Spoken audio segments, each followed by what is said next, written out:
This episode is brought to you by the outstanding shows of the You Run Podcast Network. From TV to true crime and everything in between, the network is your home of entertainment. So don't delay. Join in with the fun at yourunpodcast.com today. Yes.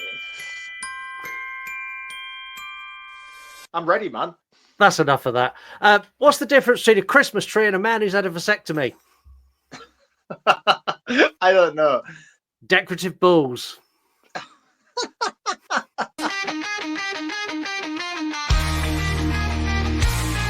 Christmas time, it's the time to be afraid. It's Christmas time, it's time to talk about being named. And on this podcast of horror, we'll spread a little fear. Watch a horror movie now and grab a beer. And then Scott mentions the actress's boobs, followed by Mark saying, come on, dude.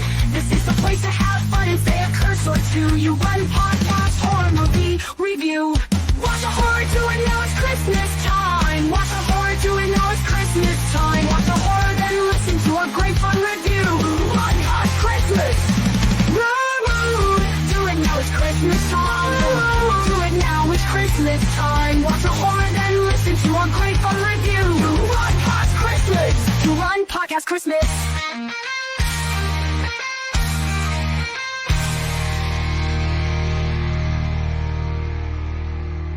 Merry Christmas, you filthy animal.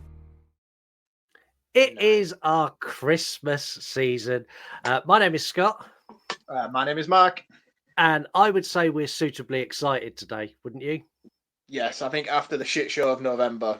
By the way, the listeners should not have control. There were some great B-movie specials throughout those poll picks in November, and we ended up with Leprechaun in the Hood. Like, they got the gist of that whole poll pick completely wrong. And just in case anyone is interested, and I hope all of the listeners are back this week, Leprechaun in the Hood is our lowest listened to episode for 3 years. Wow.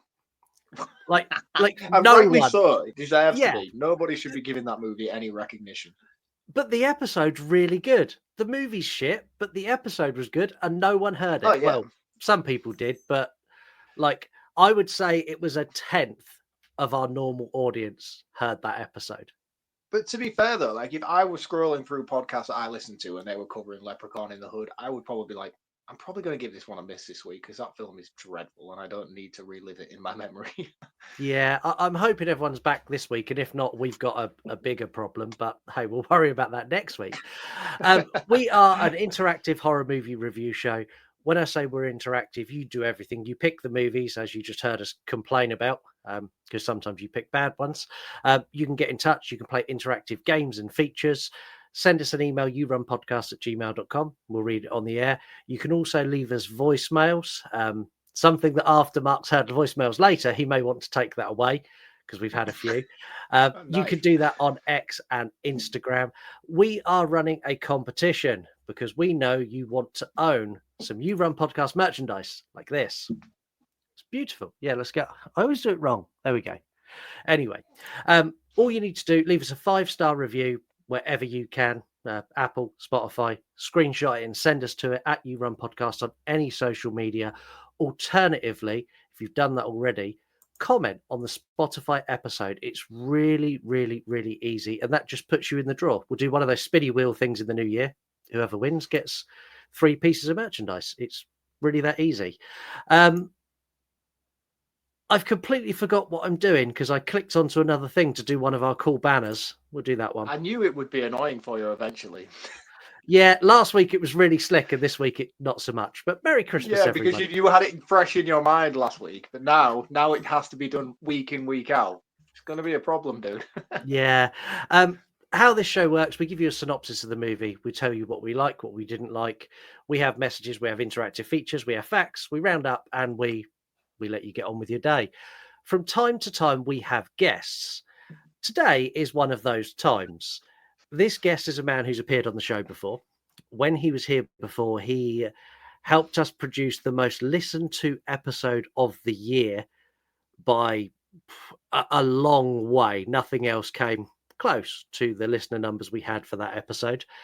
He's also a man that if his Instagram chats ever get leaked, he is serving prison time under this Labour government. I will vouch for that statement. Yeah, me too.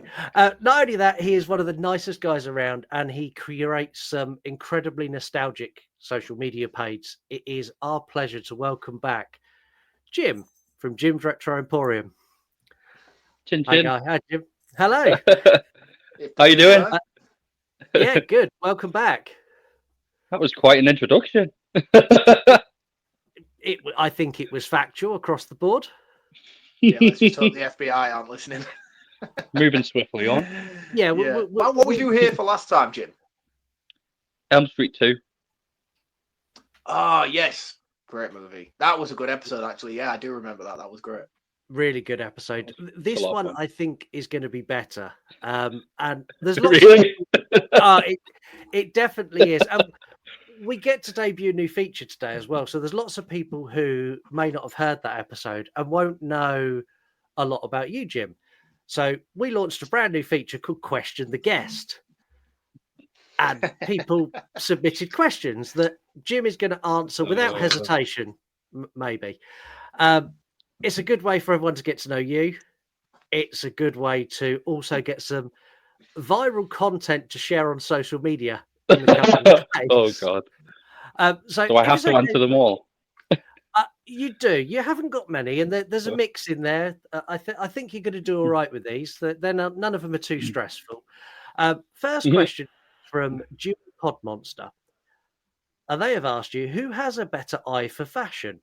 Elizabeth in Frankenhooker or Belial in Basket Case? Oh, Frankenhooker, easy. Yeah, I thought that was easy. I've gone with that one too. That was a nice one to start with. Yeah, I'm easing you in gently. Question number 2 comes from Mike the Movie Misfit. And he said, what is the horror movie that when someone says, this is my favourite, just makes you go, oh, and roll your eyes? Don't look at me and say Halloween 4. I was going to. Do you know what? Oh, there are so many. Yeah, for me, it is when someone says Halloween. It's such a cliche. And I know it's your favourite, Mark, but so many people say Halloween. And I'm like, oh, is it actually your favourite or are you just trying to be cool? It's not a cliche, though, is it? Because I feel like it's a very niche market of fans that say Halloween 4 is the best one. I feel like people who say Halloween 3 is the best one are literally doing it for the attention. No, they're saying it because it is the best. Oh, I agree. Oh, Next one up is a game of Fuck, Marry, Kill. This comes from Chaz Presley. Fuck, Marry, Kill. Halloween, Nightmare on Elm Street, or Friday the 13th. So I think he means Michael Myers, Freddy Krueger, or Jason Voorhees. Oh, no, hang on. We go the characters or the franchises because... No, the characters. We're going to go the characters.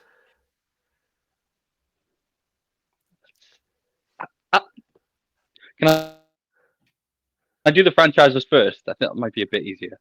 Yeah, okay. Do the franchises first. Kill Halloween. Oh. Sorry, Mark.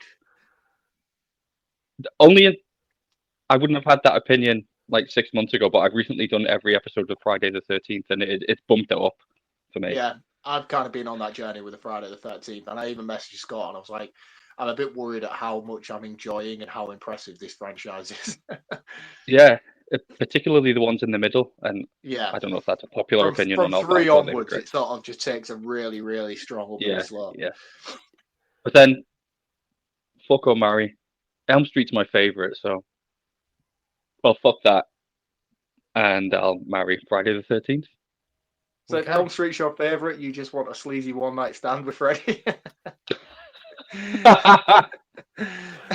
See, I think fuck Freddy as well, because I think Freddy would let you do some real kinky shit that the others wouldn't be down for. I thought I was playing it safe with that answer. The sickness horror, and this is what I actually want you to answer as well, Mark. I want both of yours opinions on this. What do you think about a Scream movie set at Christmas? Yeah, I'll go first, man. I think it's fucking a great idea. I would love to see a white ghost face, like a white robed ghost face in the snow, covered in blood and hacking shit up. I think it's great. I think any particular franchise works well within the Christmas setting, and if Terrifier 3 has proven anything, that it is the case. Most horror movies work well at Christmas. It doesn't need to be Halloween and all doom and gloom. You know, like we've seen even that Never Hike Alone, like Jason is a great killer in the snow, you know. So I think for me, more franchises, instead of going to space, should just settle into the winter season. Jim? Yeah, I you the same completely agree. opinion? Yeah, and anything's got to be better than Scream 6. For me, that was the worst in the franchise. Is that the latest one? But I like that one. Yeah, I liked that one too. I hated it. But we won't open that can of worms now. No, we'll leave that closed. This is where the questions start to take a turn. And I'm reading them in my head and going, do I read that out loud? But I'm gonna. Scottish Geek Guy, did you always want to look like a bearded Michael from the Lost Boys, or did it just happen by accident? I mean, I'd say that as a compliment, personally. I absolutely do. That's one of the nicest things anyone's ever said to me. I'll take it. Thanks, Jimmy. Cheers. There's one that I know you saw, and I know you didn't want me to ask it, so I'm going to ask it. Could you please explain to me why Buffy is a great TV show? Keep it short as well, Jim. You know, we haven't got all night. Because it's utterly faultless. It's boring. You're boring, everybody. Quit boring everyone. You twat. I kept it short. And the last one comes from a friend of yours, friend of ours, someone we all know and we all really like. And this comes from Adam Willow. And he wants to ask you one question only. Why are you gay?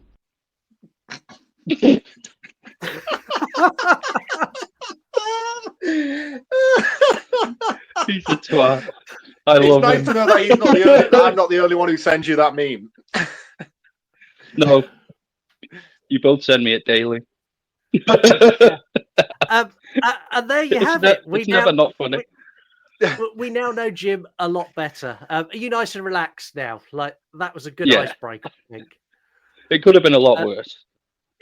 There were some questions on there that I read and went, I can't read that on the air. That's there was a couple on there from You Run podcast member Gareth at Video Tasties. I will call him out now.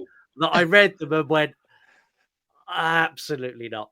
Like, maybe I'll ask Jim that off the air, but definitely not on an episode. Please do. I want to hear them. So Harry is a man who's got an unhealthy obsession with Christmas and shit pajamas. Over time, his obsession leads him to start judging people, just like Santa does. Injustices in the world hurt his soul to the point that he snaps and decides to take matters into his own hands. Complete with a superhero suit-building montage, Harry dons the big red suit and takes to the street to reward the good and punish the wicked. Did he do the right thing? Will his crimes go unpunished? More importantly, will anyone on this episode be able to explain the ending of this fucking movie? Because I was so confused. Today, we look at the long-lasting effects of childhood trauma, coupled with arguably one of the best hero arcs in all of cinema. It's Christmas Evil. I'm going to throw this out there straight away. He's the hero, right? Of course he is. Yeah, he's Batman in a Santa Claus outfit. Yeah. This dude's a legend. I agree. Okay. Right. We've established that. That's a good place to start. Where do you want to start with this movie? Jim, I'm going to ask you, where do you want to begin? Because this movie is wild from start to finish. Well, we could start with the start of the movie itself, and one key plot point that you missed out in your intro. What bit did I miss? Well, the little boy goes ballistic for one reason. He catches his mother getting eaten out by Santa Claus on Christmas Eve. It's a very erotic scene as well to start the movie with. It really is.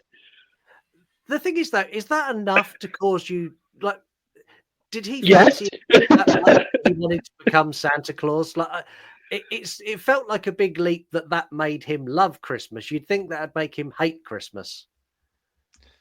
Yeah, I mean, it's a weird direction that he takes Well, it in. I mean, it doesn't really showcase exactly the true depths of his angst towards Christmas because he seems to embrace the season more than anything. And I don't know whether it's made him become such a believer, but the incident that happens at the beginning, of all accounts, would make him feel less inclined to support the holiday.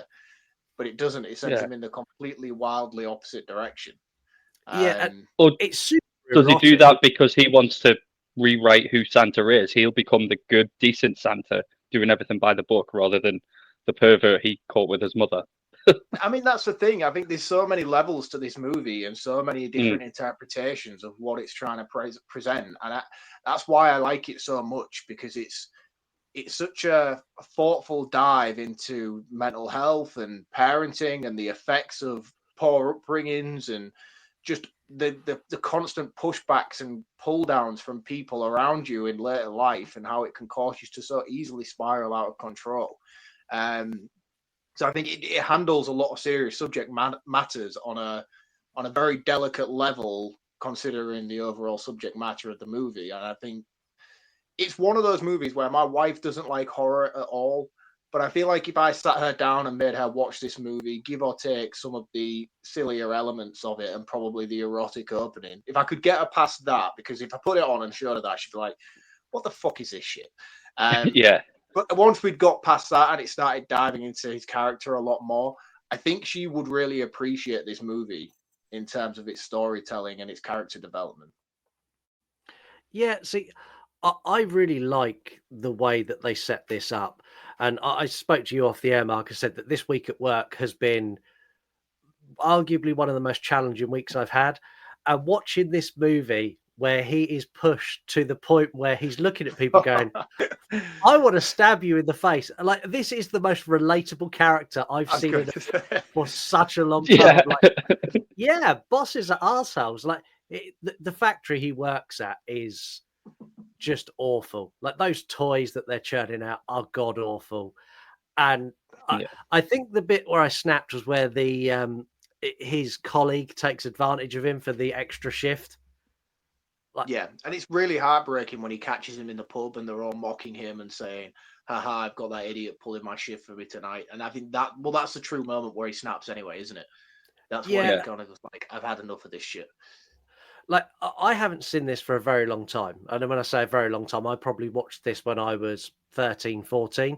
So watching it this time, like where he's watching the kids through the window, I was like, oh, this is dark. This is going in a This is really it, dark yeah. place. And I'm so glad it didn't. But it still does so because those elements are still there. Like he is literally watching children with binoculars and like dictate, like commenting on their behavior and writing down their names and addresses, and that on alone can put you in jail, you know. And then he goes to his brother's house and he's masturbating at the window while he makes love to his wife. Again, these are all very, very serious elements that this guy is carrying out, but you still root for his character. You know, you feel for him and you're like, oh, come on, man, be better, be the right thing. And he Stop does in a knocking one way. out over your sister-in-law. Yeah, because he starts off on such a low balance and then he gets good and good and good and then he just goes, whoa, and then he comes back a little bit and then it's gone again. And you're like, I don't know where to fall with my opinion on you because I'm supporting a lot of your actions here, but I'm also disagreeing with the vast majority of them. His brother looks very much like a young Quentin Tarantino as well. But it's Dale from The Walking Dead. He is Frank Darabont's go-to guy. I love him. And it's amazing to see him as such a young actor because I only know him from like The Green Mile, The Mist, and The Walking Dead. And to see him here at like 20, well, he must be in like maybe his mid-20s to early 30s. And I know this is like the 70s. People looked like that in their 20s back then. Yeah, they all looked like they were 50. Yeah. Every white man in this film looks identical. Jim just racially profiled the entire movie. Every white guy in this looks old as fuck. Am I wrong? No, you're not wrong. No, this was well before the invention of face cream, clearly. But I wanted him to succeed, and there was a point in this movie where I was questioning whether this was actually going to become a horror because he was getting annoyed at all the bad people. but he wasn't letting it break him. And I really admired that they made such an effort to almost tease that a couple of tweaks to this movie, and this becomes a PG Hallmark movie of a guy who's had a rough time, and he becomes a really nice Santa and gives presents to children. It's so well balanced. But even with the scenes that you would probably generally categorize as horror, I don't know if I find this movie to be a fully fleshed horror movie. Like it's very much a drama in itself with a few actions in between, you know, like it's presented as a slasher movie with a Santa Claus, but it's not that at all. Like it couldn't be any further away from that. That's not the case of this movie. It's very much a character study. And barring the scene outside of the church, is there really much horror elements to this?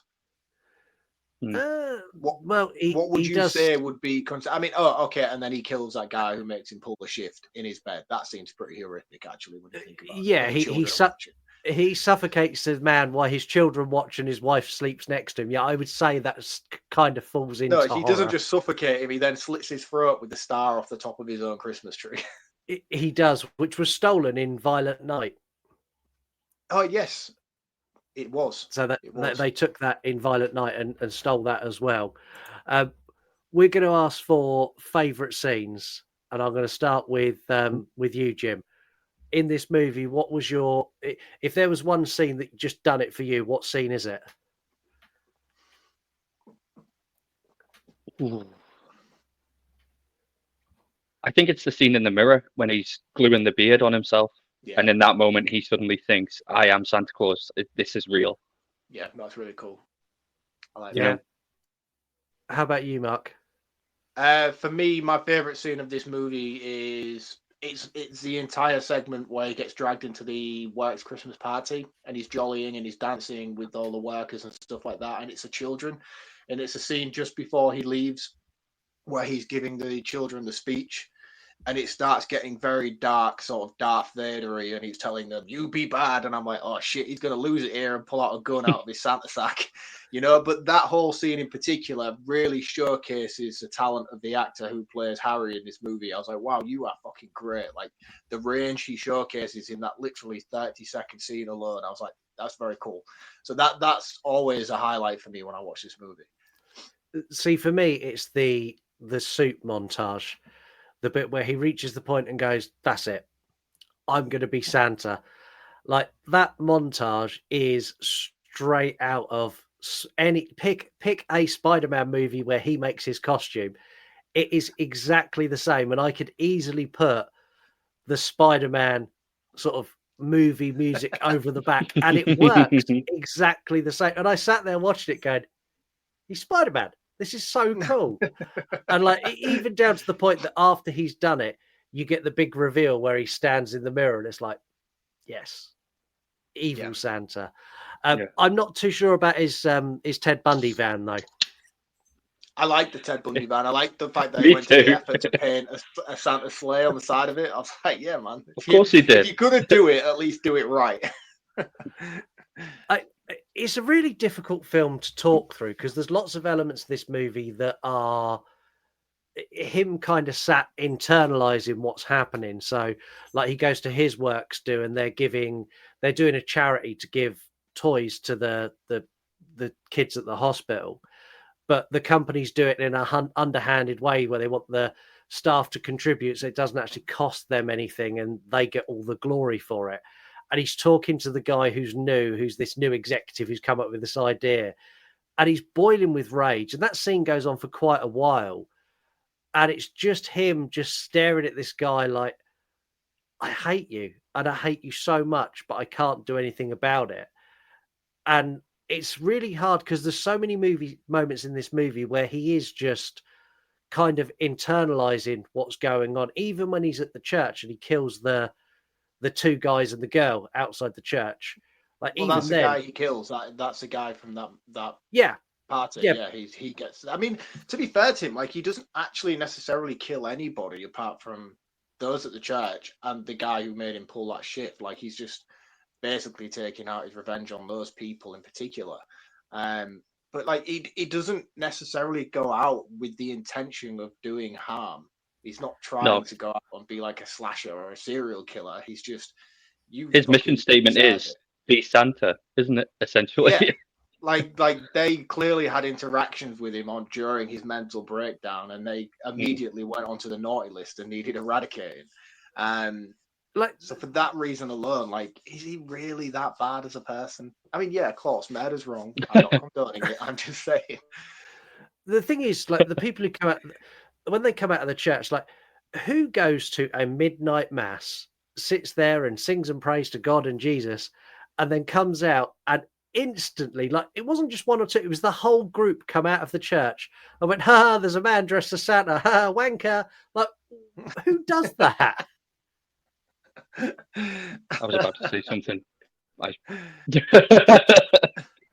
You've been to midnight mass and done this? I'm not going to, don't worry.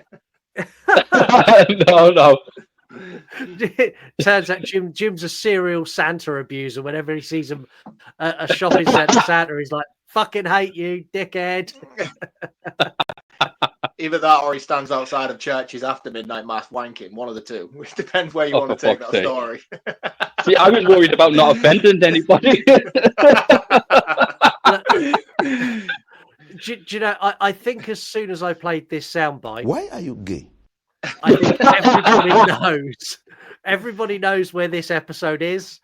They know the tone, and if it's not their cup of tea, I imagine they left about 20 minutes. Oh, they can fuck off. Yeah.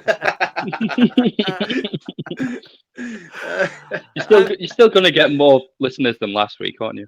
No, we don't know. I might have done some on that episode, which has seriously pissed people off, which is why we're in where we are.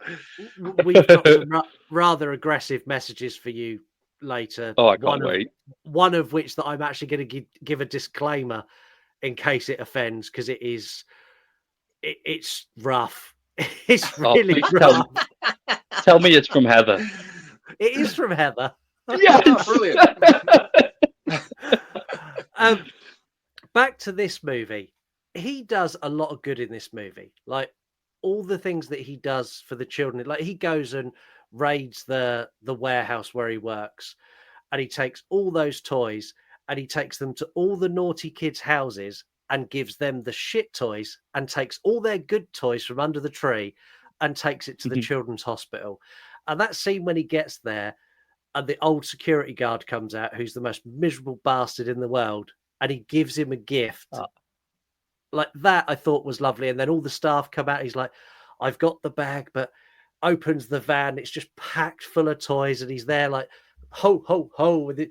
Like, that is straight out of Hallmark. That is the sort of shit my wife watches from now through till the end of December. It's every day on Channel 5. Yeah. Yeah, it's very wholesome, isn't it? And to be fair, you talk about the security guard, but I think he has every right to be dubious about some random guy turning up at like 12 o'clock on Christmas night, dressed as Santa Claus, asking to see the children. I think he was well within his rights to be questionable. Are you saying that that's not a normal thing for people to turn up at a children's hospital late at night and ask to see the children? No, I don't think it is. Fuck, I need to stop doing that at Christmas. When he kills, he kills the guy who stitched him up with his shift. He kills him, and then he leaves the house. It turned into Frankenstein's monster, and I didn't expect that. Like, literally, grab your torches and pitchforks. Yeah, because that scene in the alleyway, that's really cool. Where he's with the kids, they see him and they all run up to him, and the parents recognize him because it's on the news now. Because we also get like the side plot of the detectives trying to track him down and figure out what's going on. His brother's also dealing with, I know it's him, I know it's definitely him. He's gone AWOL, he's lost it. And I like this scene in the alleyway where the parents figure out it's him, and he pulls out the knife, and the kids protect him. He's like, "No, Daddy, no, I'm not going to." And he drops the knife, and the little girl picks up the knife, and her dad's like, give it back. And she's like, no, and goes over and favors him, Santa. And I'm like, that's fucking cool, man. Like, that's really... She starts punching her dad. Yeah, she does, yeah. And I'm like, The thing is, I think my daughter would do that to me in that situation. You mentioned about the parents. There's a moment in this. I watched this with Lisa. There's a moment in this where the naughty kid, the really arsehole little boy, who's got so many copies of Hustler, he could have been me at 13. Like his mum's like, right, come on, I'm going to bingo. He's like, I don't want to go, and she full on like backhands him onto the floor. And Lisa's like, that's awful. I was like, that was the 70s. Like That was my childhood. I got that growing up, man. No. I'm completely wrong. That was my favorite scene in the film. What, when the child gets beaten? Yeah, it really made me laugh. I laughed out loud. But yeah, Lisa's like, that's just awful. I was like, yeah, like 70s. Did you say you got parented like that, Mark? Oh yeah, I got beaten, man. Not like I didn't get like caged up and shit. Do you know what I mean? But if I stepped out of line, I was a young boy. Do you know what I mean? Like my mum would take off the slipper and chase me up the stairs with it. You know. And sometimes she'd catch me as well. We're all about the same age. We all had that sort of upbringing. Like I've run up the stairs before, like where your dad's got hold of your arm, and you do this thing where he's holding your arm, and you try and get your ass as far away from the hand as you can. And it looks like you're limboing up the stairs, going, "No, Dad, no."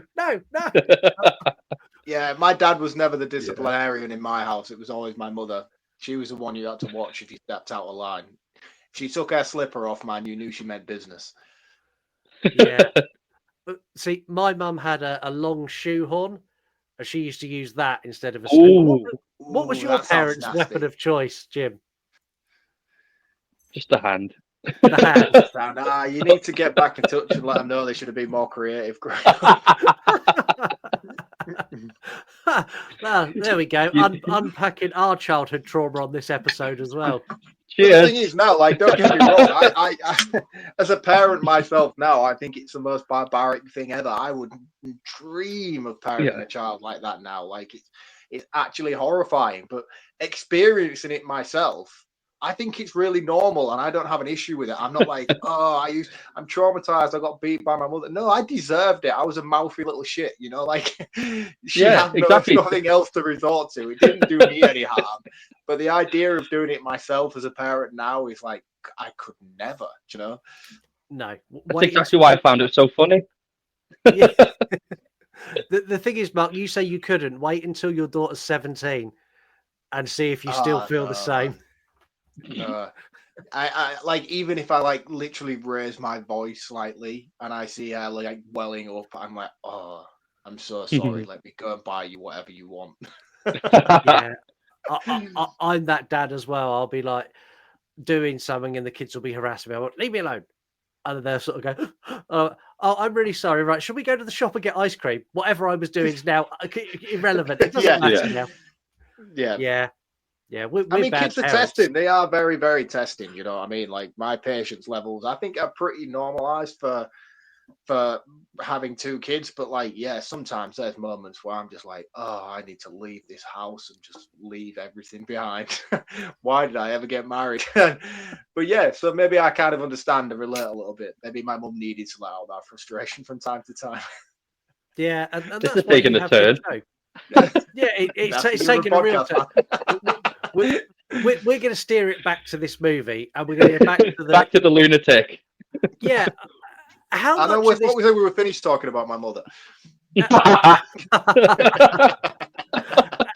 How much of this movie actually happened, and how much is in his head? Because I think I'm glad you said that. I think the only thing that's not in his head is just literally the closing segment, and even then, I still think that happened. So, I mean, the ending in particular is what we were referring to earlier, where he sails off into the moon like he's riding his Santa sleigh. I still think he careered's not the right word. Careered, that's the one. Yeah. Careered off the road and sort of like hit a ramp and the car slightly flew up. But I think in that moment, it sort of snaps to him thinking he's flying a sleigh with reindeers. But I do think everything else around it is pretty grounded. I think the whole pitchfork and lynching thing is something that... Oh, no, I don't. No, I don't. I think it's all in his head. That's exactly why it is pitchforks, because it's, 1980, not 1880, Mark. But why would it be in his head though? Because under his mind, he's doing the right thing. He is. And then again, I suppose when the Yeah, but parents he turn just on sees him in the himself as the alleyway, victim. I don't know. I Yeah. just can't get my head around why he would envision something like that when he spent the whole entire movie thinking he's doing Being the right mental. thing. Yeah.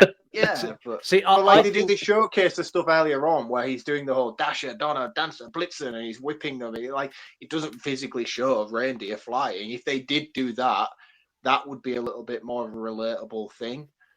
But I would think be like, that would oh, be yeah, a bit well, too on the nose, though. What they do show, they get away with, like back to the beard thing. I think that's all in his head. Yeah, we see the glue, but then he tugs it, and that's the moment where he thinks, "I am Santa Claus now," and that's the I mean, beginning to of the be honest, mate, I delusions. work with super glue. Like if you super glued that to your face, that is a very real, not coming off kind of thing. just look at Mark's top lip. He is proof that you can get glued on mustaches. This is actually real, I'll have you know, and I deserve a lot of credit for this right now. Thing is, it's What's very it taking you a fun. month? I think I'm on Three. week 6 now. No, Wow. no. It's week 6. Week 6. I started like mid-October. What we now end of November? Yeah. 6 weeks. Are you gonna keep going and take it like full handlebar? No, because I still shave all this. If I left all this, it would all be like the same, but down here, I just can't grow it there at the moment. And it just kind of looks like I'm trying to grow a goatee, which is weird. So at least this looks like it's purposeful. So I'll just keep going. I don't know. Maybe we'll get the whole Dr. Robotnik thing. We'll see how far we can make it stretch out to the side. Yeah, if we can get it Do it. out sort of Robotnik level, I tell you what, if you can get it Robotnik level where you can go like that with your hands and it touches it, we'll break the rules and we'll review Sonic the Hedgehog on the show. Oh, okay. Well, Well, Sonic that's 3's out definitely at the end of December. You've got a way to mate. go. No, not really. I mean, what's that in like? That's like 2 fingers widths off the skin. Yeah, it needs I to be reckon. 4. I reckon another 6 weeks. So come February, I could have the whole Dr. Robotnik thing. Yeah, okay. If you get the whole Dr. Robotnik thing, if you commit to it that much, we'll break and we'll do a bonus episode out of our normal schedule and we'll review a Brilliant. Sonic movie. Coming February on the Euron podcast, Sonic the Hedgehog. Right. And honestly, it'll be the most excited me and Mark have been for ages. Maybe March. I'm being optimistic with February. I think we'll say March. You know what you could do? You could do a bonus episode and just stick it on YouTube and live stream one of the games, the old school games. Oh, that's I a would good like to do idea. that. Yeah. No, because then if we was going to do that, we'd have to do Sonic 2, at which point one of us would have Well, I to was have just to going to say teach that us, it's so the we could best do one. co-op. Yeah. That's all right. I don't mind being Tails because I've got infinite lives. I can die as much as I want and keep coming back. Again, we are not on topic. Let's go back to what No. we were here to talk about. What are we talking? What movie are we covering? We were talking about what is real and what isn't in this movie, and you guys are trying to defend the fact that the pitchfork thing is an imagination, which I disagree with. I think it completely is. I think most Yeah. of the second half is in his head. Well, Yeah, so you don't think he killed anyone? You don't think he killed? But no, I do think he killed people. Yeah, and I think that's what tipped him over into the I think the killing of the people is what made him conjure this sort of torches Fly and away car. pitchforks. And I think the car going off the end, I think is actually him doing himself in. Yeah. As opposed to, I think it's his guilt and he's driven himself off. And then you get that Right. flight. That's my interpretation of it. And it just morphs into the ending of Grease and he flies away happily. Yeah, which is a nice note to end on. But I do Suicide, think- yay! Yeah. I mean, it's very apparent in that Happy moment movie. that he's died. Like that moment is very apparent that he's died. But I just think, I don't know. I do think that all of these things are happening. Like, there's no reason as to why they wouldn't be real, other than the fact that we're dealing with the whole pitchfork thing. And which, to be fair, I did think, man, considering these all live in New York or wherever this is set, these all high-rise buildings, they all seem to have a lot of sticks handy. Well, I think the whole the pitchforks and the flaming torches, I think they're metaphorical. So what he sees is a lynch mob essentially coming for him. He views it that way. That's how he sees it. Yeah, they are definitely coming for him for what he's done, but that's just how he sees them. That's what I think anyway. Yeah, no, and I can envision it from that standpoint. I do think that you are right to say that you can definitely see it that way and perceive it that way. And the more I'm thinking about it, the more I am questioning it myself. And I'm like, yeah, maybe you guys are right a little bit, because it's that instance in We the are. alleyway where the parents turn on him, and in his mind he's probably thinking, right, they're all out to get me. Yeah. It's very instant from that point where they're all chasing him. So yeah, maybe you are. You definitely are, aren't you? Yeah. We are. It's open for interpretation, definitely, but you are wrong. Yes, okay. Is there anything anyone else wants to talk about Christmas Eve before we move into the second half of the show where Mark gets torn to pieces by Heather? Oh yeah. No, there's no real key moments that I wanted to discuss. Not that I can think of off the top of my head. I'm sure there is, but for now, no. Not specific moments, but I said to you, was it yesterday? I watched it anyway. This is the first time this year that I've actually felt really Christmassy watching this, because although it's dark and there are some really, really twisted moments, there are some really joyful Christmassy moments too. I really enjoyed it. I think, to be honest with you, you're right, because this movie, of all the Christmas movies I've watched over the years, especially recently as well, this one is the most Christmassy movie that I have seen within the genre. A lot of them, like I watched that Mean Ones the other week. Do you know that horror movie with Howard David Thornton where he's a Grinch? Mate, honestly, that could have been filmed in the peak of summer. There is nothing really Christmassy about that, barring the occasional scene where someone's wearing a Santa hat. And I'm like, I'm not getting the feel or the vibe from this that I should be getting from watching a Christmas movie. But I'll put this on, and I'm instantly pulled into that season. You know, like there's Christmas lights everywhere, there's snow everywhere. Obviously, it's very seasonal. The music as well, it's very classical Christmas carol kind of themed throughout. Him singing as well adds to it. Like he all the way through, he's going do do do do do do do, and then when he would stop, because he always stopped at a similar sort of point, I found myself on the sofa going do do do do do do. Oh yeah, that has to have been intentional. Even the moment, the moment he's humming, you better watch out, do do do do, with the toy that he's slowly destroying in his hands. Even that, I found myself bopping along. It was quite a dark moment. I will say though, we're talking about how great the Christmas vibe is, and there is like 100% natural snow everywhere in this scene. But there's one scene later on where his brother is facing him, and he falls through the bushes, and it is clearly just a blanket with cotton wool on it, and it is the most hilarious gif in this movie ever. And I'm like, every time I watch it, I'm like, oh guys, like how did you not see this in editing and know how bad this was? Yeah, and you say about the brother, like the brother and the sister-in-law, like their dynamic is really weird. That husband and wife thing is bizarre. Like she's like, in terms of what? She's like, oh, your brother's here. He's like, go upstairs, get out of my way, take the children with you. I'm going to deal with this. Because he's on the news for killing people. Like, I get that, but then she sits on the stairs and silently watches her husband strangle his brother. And she doesn't say a fucking word. She's like, she screams, stop it, stop it. At the end, he's dead when she's screaming, stop it. She watches for a good 3 minutes going, oh, he's killing him. He's going to kill him. I'd forgotten about that moment, but don't you think that shot of her watching this happen mirrors directly the shot at the beginning of the movie? Yes, it does. I think that's what that was for. It doesn't really add anything to it, but that's clearly what they were going for. Yeah, and I like the way that you think as well in that moment that he has actually killed him. And I'm like, oh shit, is this going to end up with, after all this drama and trauma, that his brother's going to be the one in jail for this? You've just reminded me the punch out of the van when he's coming to and his brother stood there. Random fist comes out and smacks him in the mouth. That was brilliant. I laughed so much at that. Yeah. Right. Well, we're going to take a break and we'll be back shortly. When you have finished this episode, why not head over to yourunpodcast.com and see what else is on offer. Launched at the start of the year, the network is a place for podcasters and YouTubers alike to showcase their fantastic work. Over the last 12 months, we have carefully curated a selection of 15 shows, bringing you something to suit all tastes.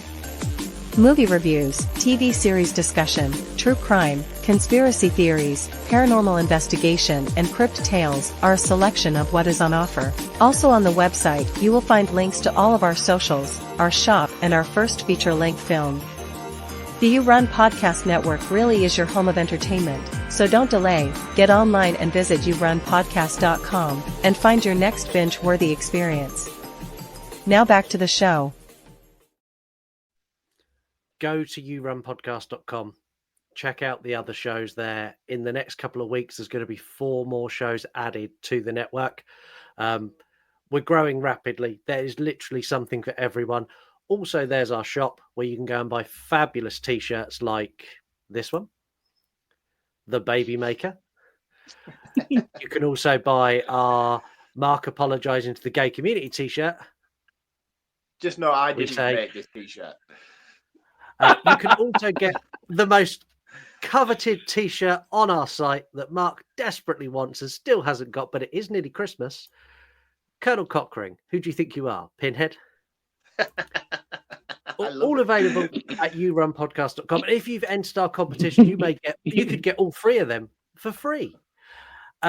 We've had some messages, Mark. Yeah, bring them on. Bring them on. People are getting very fucking salty at the minute, and I don't know why. Well, we'll start with a message from Dave. So this is Dave B. Movies, who Mark told him to shut up and get back in his box last week.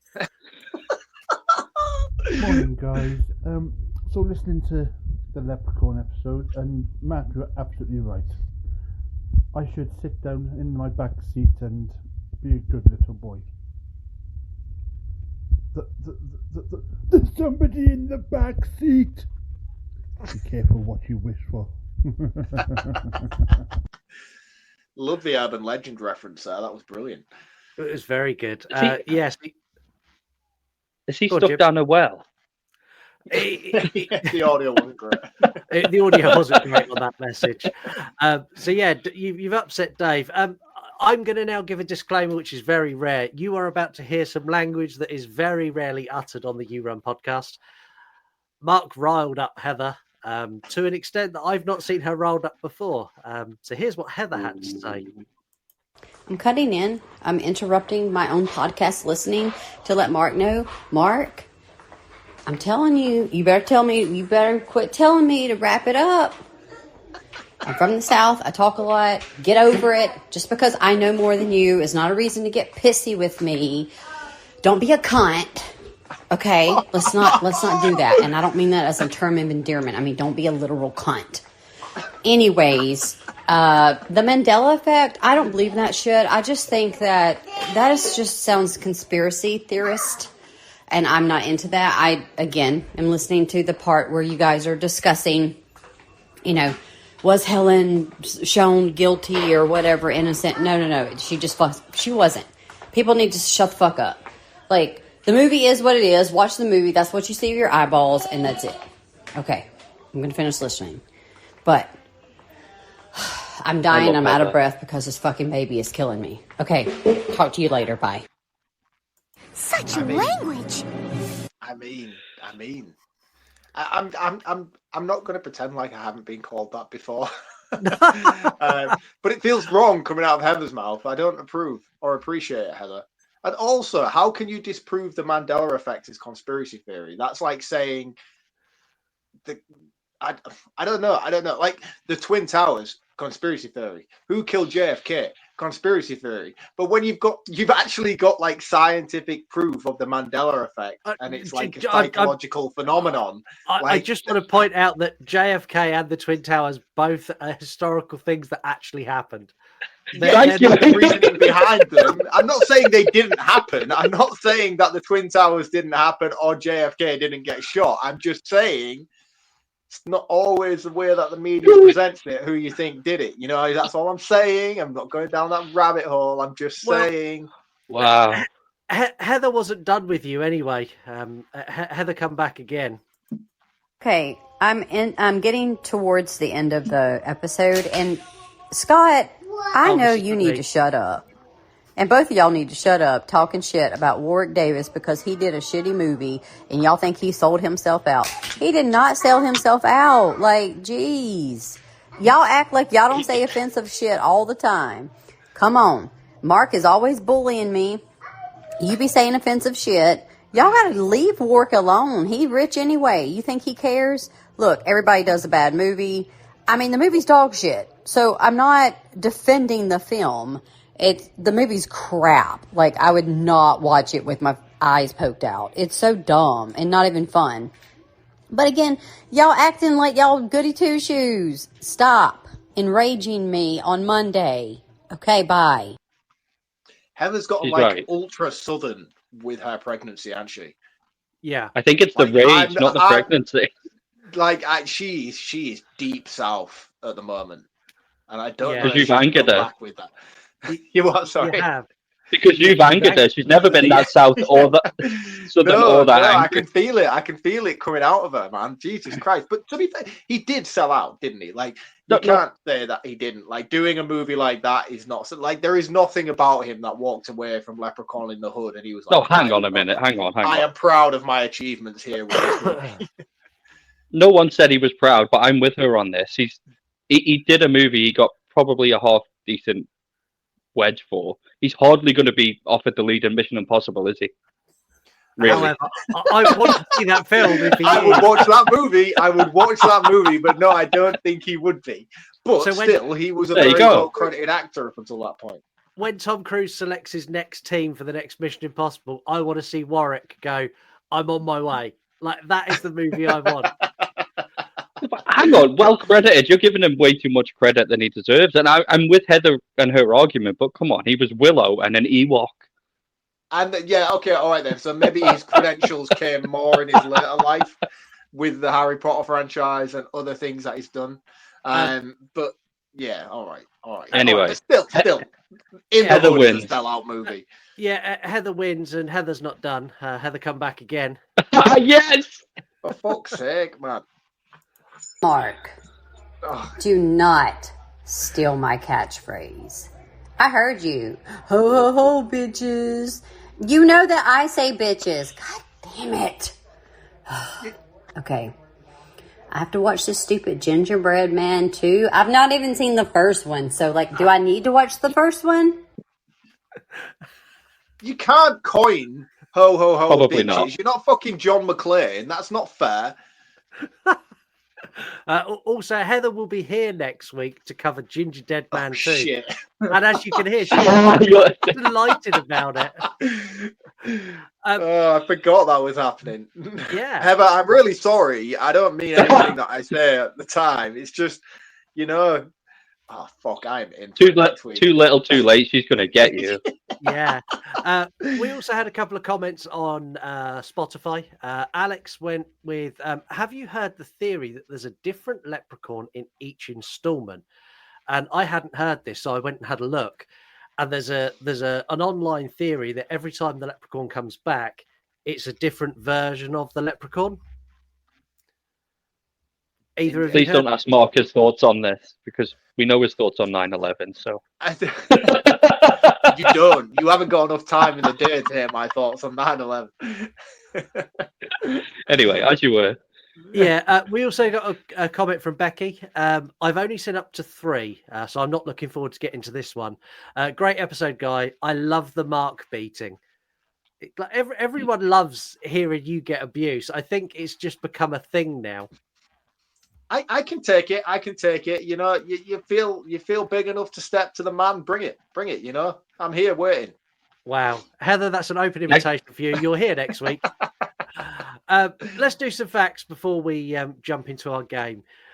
All of the fake snow, it was all fake. Oh, that's impressive. Was Very made impressive. from cut up pieces of carrier bag. They cut up plastic carrier bag and blew it all round and stacked it up and made it wet. That's so good for the environment. I'm glad they did that. Exactly. For the most part, it did look good. Yeah, it looked fantastic. Apart from that scene with when he fell down the hill. The sheet, yeah. You know when Harry's being chased down the hill by the angry mob and he falls over? Yeah. Not scripted. He genuinely slipped, and the director went, "We'll leave that in." So I don't know how to go with this. So the toy factory that he worked at is actually a real toy factory, and the toys that are in there are actually real toys. Ooh. But it was owned by the producer by basically the producer's brother. So the producer of this movie, that toy factory that they paint in this horrific light, is his brother's toy factory. With actual Nasty toy merchandise factory. from his shops in his. Yeah. There were 3 Santa suits made for this movie.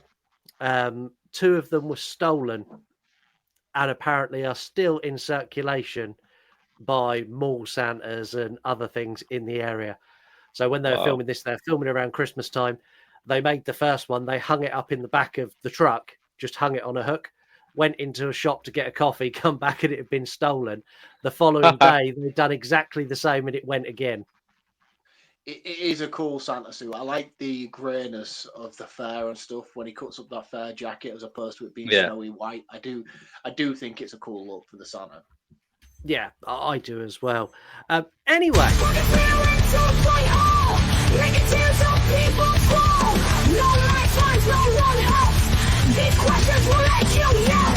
Broken Spirit 2.0, making tears of people flow.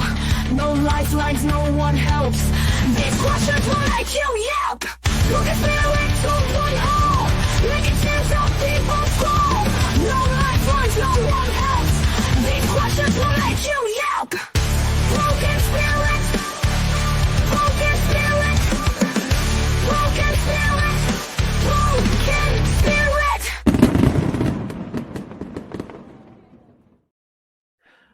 My favourite part of this game that no one else can see but me, I can see everyone when they're not on screen, and watching Jim go through all the emotions of, oh, fuck, he straightened himself in his chair, he opened a beer, he had a swig of beer, he straightened himself again, he took a deep breath. You are the first guest to play the new Broken Spirit, and it is themed. There's 10 questions. But this time, in a twist, all of the questions are visual questions. For every one you get right, you get 10 points. And you also get to hear a wonderful sound. So if you get it correct, you hear this. You can stop the game at any time and say, I'm taking my points and I'm leaving. If you take too long to answer a question, I'm going to put you under a bit of pressure and you're going to hear this.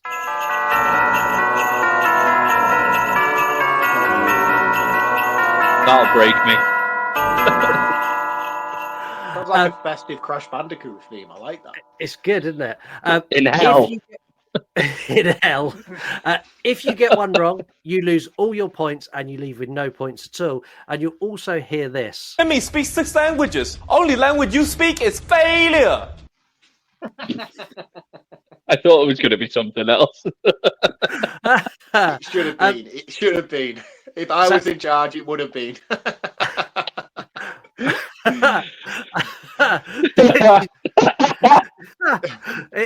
So I've changed it. If you lose, you're going to hear this. Why are you gay? That's better. Right. I'm going to show you a series of pictures. All you need to do is tell me what Christmas horror movie the picture is from. It's really simple. I'm going to allow Mark to help you once, but only once. So make sure you use it wisely. Here's your first image. And anyone who's not watching this on Spotify or YouTube or anywhere else, Mark's going to explain the image before Jim says what it is. I feel like I'm just going to say it's Father Christmas a lot. Oh, look, it's Father Christmas. Any idea what movie that's from, Jim?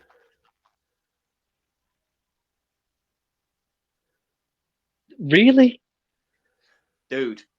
Is it not? Just remember how this game works. This is the only bit of help I'm going to give you, but just remember how this game works. Scott starts you off very, very easy.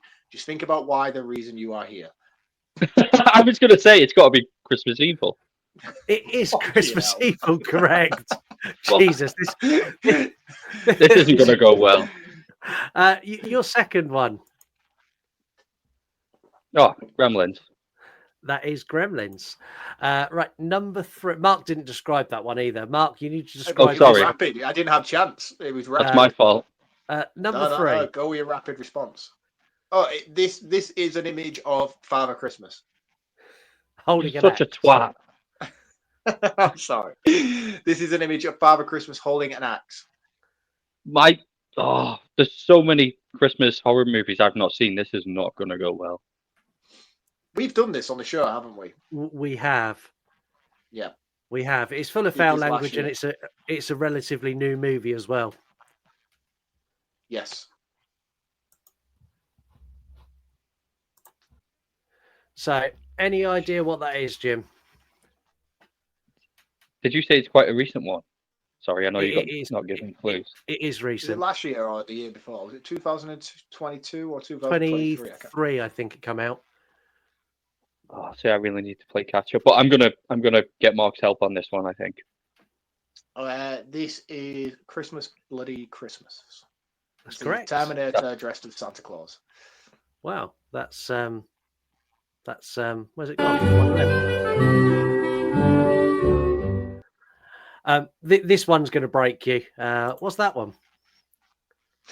Yeah, maybe you should have waited and saved me for this one. So this is. Oh, I'm supposed to describe it, aren't I? Yeah. This is basically. Do you know those weird toys you can know? Because not everybody has kids. It's like basically a Furby. It's it is. It's a Furby. It's a Furby with flashlights as eyes. Yeah, And if a weird Furby and a circle on its Teletubby had a baby, this is what their offspring would look like. Any idea what that is, Jim? I haven't a fucking clue. Do you want to take a guess? Pick a Christmas movie. Or take your points. Remember, you can leave with your 3 points. You can leave with take your a 3 guess, points. You lose everything. I think I'd rather leave for nothing. 3's abysmal. I don't know. It Me, takes what you it- to the come top on. of the leaderboard. You can have the top of the leaderboard for a while because I got wiped out on my first attempt. Oh, okay. I'll take that then. Yeah. Okay. Although no, yeah, I was. What did I get last time? I was top of the leaderboard. Yeah. For... Nah, you've never been top of the leaderboard. Yeah, mate. he was. Don't Yes, top I of the was. show. You would. Yes, I was. Well, The last time I was on. Okay, you're going to take your 3 points. You are top of the leaderboard. Why are you gay? But it is a Christmas episode, so we're going to play on, and I'm going to let you both play now. Okay. Let's go with that one. I know it's not my weekend activities. Do you know this? It's mine. I don't. I'll describe this. This is a girl duct taped to a bed, covered in Christmas lights. It's definitely not mine. I know it, but I can't think of the life of me the name of the actual movie. It's the one that rips off Home Alone with the babysitter. And it's a very Christmas themed title as well, and I can't think for the life of me the name of the title. Well, do I need I've already said I know the movie, Yeah, but do I do but you don't get a point for that. It's also the other name for Christmas Evil. It's Better Watch Out. Better Watch Out? And that's a fucking great movie. Why have we not put that in the poll this year? Well, this is true. We got this one. Yes. Do you know this, Jim? This is a Christmas horror story. Yeah, it is. Boy. Let's go with William Shatner. Oh, you can have this one. This is Black Christmas remake, the latest Black Christmas remake. It is, which is fucking diabolical. Yes. Terrible movie. Worse than the Naughties one. Yes. The Naughties one's fucking brilliant. No, it's not. All right.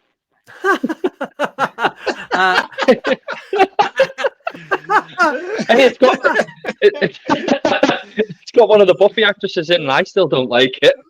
Oh man, I think it's great. It's proper like blockbuster slasher bargain bin shit, and I think it's fantastic.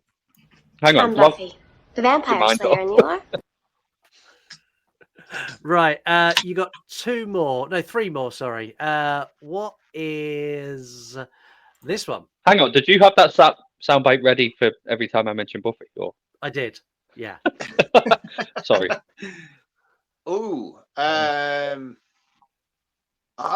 don't know if I've seen it. This is a woman wielding a baseball bat, looking very angry, or wanting to eat cake. I'm not sure. I keep forgetting. I keep forgetting that is for people that can't see the visual, and that's not a clue for me and Mark. Like, yes, I can see that. That doesn't help. Have you seen this one before? I don't think so. I have. It's a really new movie. I don't think either of you will have seen it yet. It is There's Something in the Barn. And I honestly, have seen it, and it's so cool. It's such a good movie. Really, you idiot. I don't remember that actress being in that film at all. We've got two more. So we got this one next. And as much as that looks like Jim, that is not Jim. It's more like Russell Crowe. I'm going to get you. Again, I don't know that either. I feel like I should. Should I know this? Have I seen this? This is from a Christmas horror anthology, and it's from All the Creatures Are Stirring. That's the one with like the weird little goblin coming out of a Christmas bauble on the cover. That's it. It looks shite, man. Is it shite? I've not seen that. I quite enjoyed it, but it's hit and miss. There's a couple in there you're like, that's brilliant. Why didn't you just make that movie? And then there's one where you're like, yeah, okay. Last one. One of the Why best. did you just make it sound like a turtle having sex? The last one of my favourite Christmas movies is this one. Yes. Again, I don't know the title for this, but I do know what it is, and I haven't seen it. I haven't seen it, but I this is for all those listening. This is Santa Claus in a cage in a snowy environment. I think this is that like German or Swedish or some sort of Scandinavian sort of horror movie about Father Christmas. That's as far as I know about it, but I do know that it's well loved by horror fans. I think it's Rare Exports. Rare Exports, a Christmas story. This is it's the most accurate depiction of what would happen if in real life people found Santa Claus, elves, and reindeer living in a cave. It's dark, but it's dark humor. It's really, really good. You two didn't do very well at that, so you can have Timmy speaks 6 languages. Only language you speak is failure. I don't think we did that bad, to be honest. I mean, you were bad, Jim, but I did all right. to help with just the audio listeners, Jim stuck his fingers up at Mark in a very aggressive way. Let's round this movie up. Jim, you're the guest. You can go first. Give us your rounding up thoughts on Christmas Evil and give it a score out of 5. I really, really enjoyed it, and I'm gonna make as bold a statement as I think it's my favorite Christmas movie. And I never thought Home Alone would be topped. I just think it's brilliant. And there's so much to unpick, and yeah. That's a solid statement. I think it's a bold statement to say it's better than Home Alone. But what would you score this out of 5? Okay, maybe it's not better than Home Alone because that is 5. I'd give this 4.5 out of 5. Yeah, good score. Yeah, and yeah. I kind of agree. Mark, where are you with this? For me, I think, again, I agree with Jim. I think this is a fantastic Christmas horror movie. It really sort of... don't do that to me every week. You can't just put that up because it throws me off my floor. Like I'm ready to go off on a tangent, and then you bring me back down, and now I have to start again, which in all honesty makes it take even longer. But you listeners need to know. Yeah, I feel like every time, do you know when they used to have like that intermission thing? It's like, please bear with us. And your mic gets muted. No, in all honesty, I think this is a fantastic Christmas horror movie, and I think there's a lot to unpack here. This works on so many levels, and I don't feel like it just appeals to horror fans. I feel like people who are not dedicated horror fans can watch this and take something away from it the same way that people do who go to seek out horror movies. I don't think it appeals to the masses in that sense. I think the acting's great. I think the score's phenomenal. I love the Christmas heavy sort of, especially the classical Christmas heavy sort of themes throughout with the music and the sound cues. The set design and stuff like that, I was blown away to learn that this is all done with plastic bags and not a single ounce of real snow featured throughout. That's honestly blown my mind. I've seen this movie so many times, and I can't believe that's an actual thing. I don't really have any major criticisms towards it, even with the back and forth we've had tonight regarding the reality of certain elements of the last act. It still doesn't really take anything away from me. Jim, I think, yeah, I'm gonna say now, I think this isn't the best Christmas horror movie out there. I do feel like there are other ones that are slightly better, depending on what you're seeking in the moment. I think Gremlins, for instance, is a better Christmas horror movie, but I don't think in terms of adult horror movies, Gremlins is better than this. So I think it depends on your mood and your tone, and it always fluctuates on that list for me as where it's going to land. I would never go out as far as to say this is the best Christmas movie out there, but I certainly think it lies within the top 5 easily.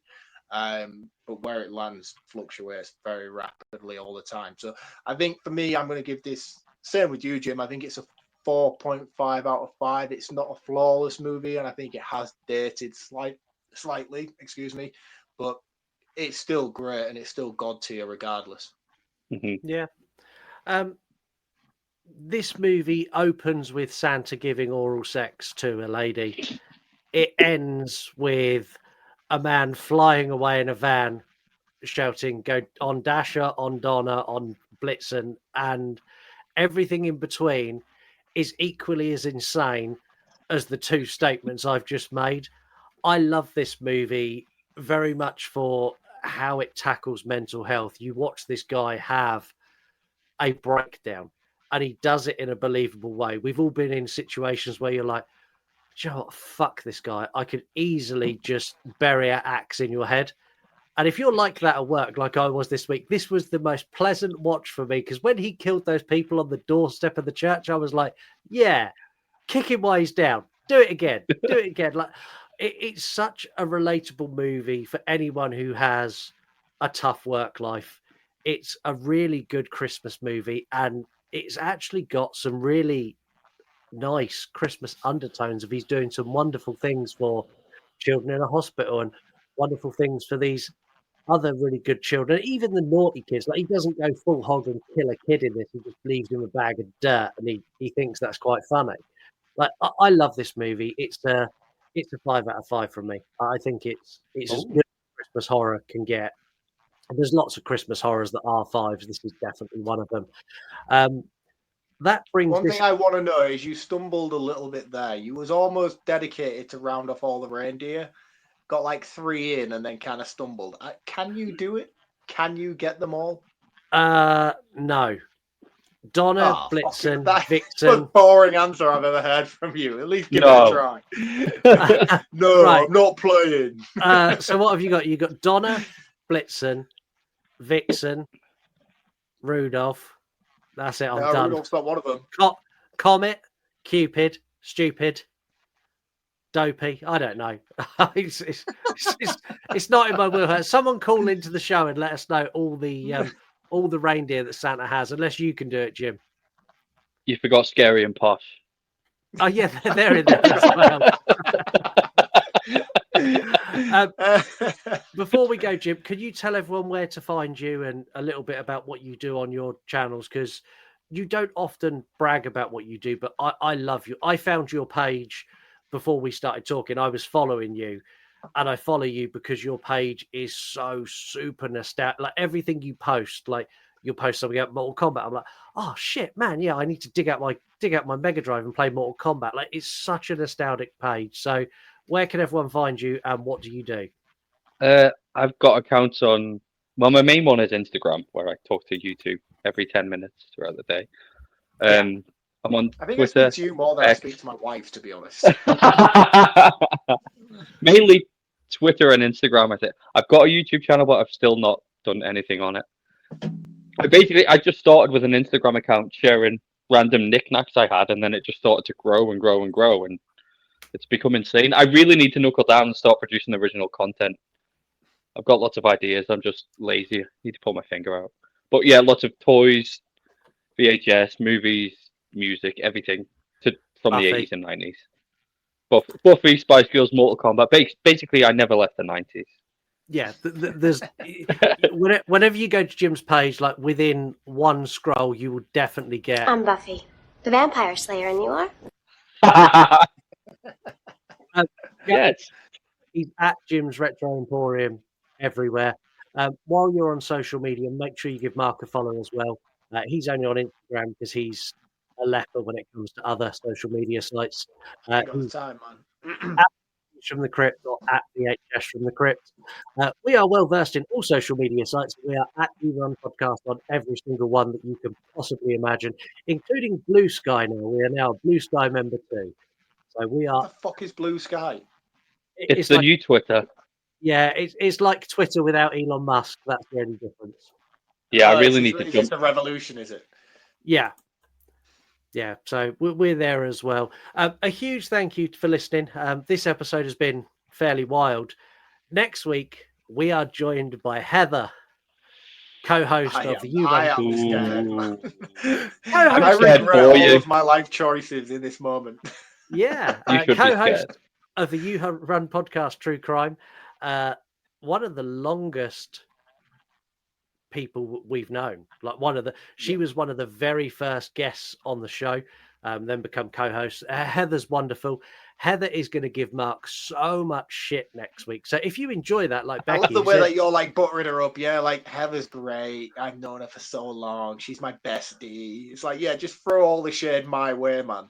And the thing is as well, like you've actually been winding down on the Heather hate a little bit lately. And you must have known this was coming. Like you feel like, I must give myself a buffer for at least a month of not like being nasty to Heather. So that way when she comes on, she just attacks Mark. Look, I've realized in the time that I've known Heather that you don't pick on someone from Texas because they get really, the people in the Lone Star State, they get really angry. Especially when they're pregnant. Yes, especially when they're heavily pregnant. Well. So, fucked. Yeah, make sure you tune in for that. Again, thank you very much for listening, and we will catch you next week for The Ginger Dead Man 2, which I can't wait. Yeah, Heather's gonna be thrilled. I can't wait. We'll see you all next time. Bye-bye, guys. Cheers, guys. See you next week. It's 'cause it's the time to be afraid. It's 'cause it's time to talk about being named. And on this podcast of horror, we'll spread a little fear. Watch a horror movie now and grab a beer. And then Scott mentions the actress's boobs, followed by Mark saying, "Come on, dude. This is the place to have fun and say a curse or two. You Run Podcast Horror Movie Review. Watch a horror do it now, it's Christmas time. Watch a horror do it now, it's Christmas time. Watch a horror, then listen to a great fun review. Run Past Christmas. Do it now, it's Christmas time. Do it now, it's Christmas time. Watch a horror, then listen to a great fun review. Run Past Christmas. You Run Podcast Christmas. Why are you doing?